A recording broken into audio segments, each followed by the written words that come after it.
Úplně hápavý nebyl. Proč je tak na hovno ten mrak, ty vole, táhá za sebou další?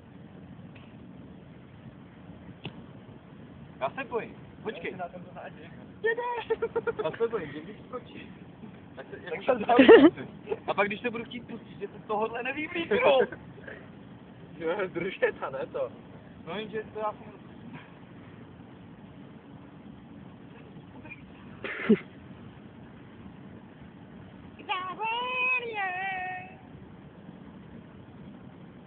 Mrde, já ti říkám, že to smažeš.